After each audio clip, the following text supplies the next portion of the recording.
Salmo, Kabanata 42, Talata 11.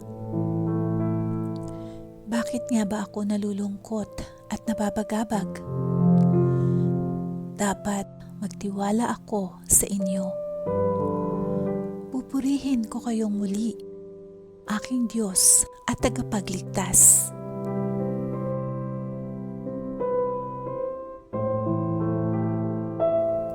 Isayas, Kabanata 41, Talata 10. Ako'y sa iyo, huwag kang matakot. Ako ang iyong Diyos, hindi ka dapat mangamba. Palalakasin kita at tutulungan, iingatan at ililigtas.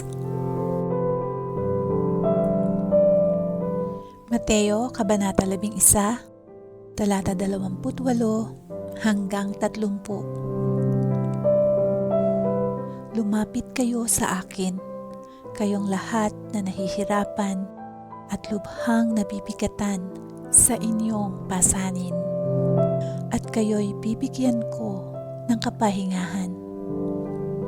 Pasanin ninyo ang aking pamatok at matuto kayo sa akin, sapagkat ako'y maamo at may mababang loob. Makakatagpo kayo sa akin ng kapahingahan, sapagkat madaling dalhin ang aking pamatok at magaan ang pasaning ibibigay ko sa inyo.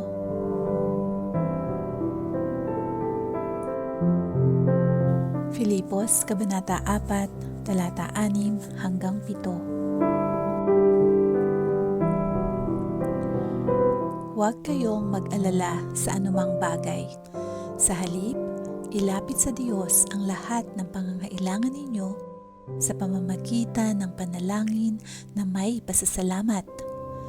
Kapag ginawa ninyo ito, bibigyan kayo ng Diyos ng kapayapaan na siyang mag-iingat sa puso ninyo at pag-iisip, dahil kayo'y na kay Kristo Jesus.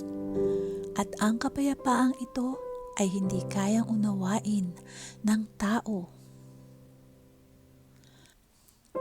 Salmo, Kabanata 34, Talata 17 hanggang 18.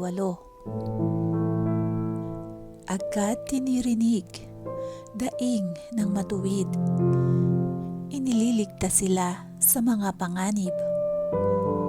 Tinutulungan niya mga nagdurusa at di binibigo ang walang pag-asa.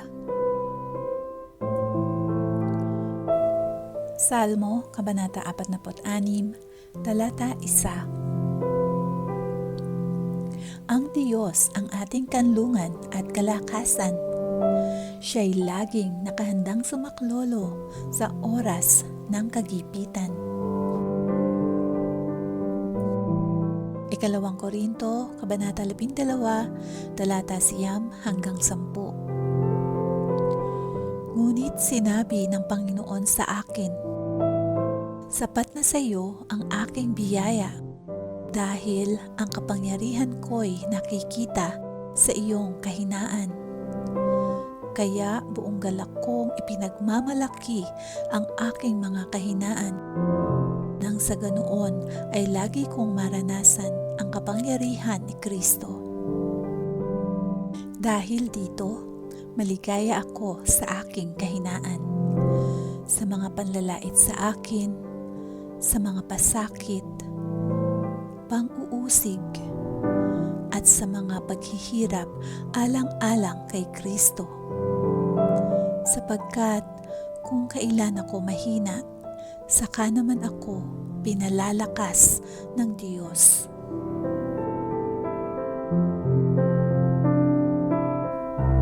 Filipos, Kabanata 4, Talata 13. Kaya kong harapin ang kahit anong kalagayan sa pamamagitan ng tulong ni Kristo na nagpapatatag sa akin.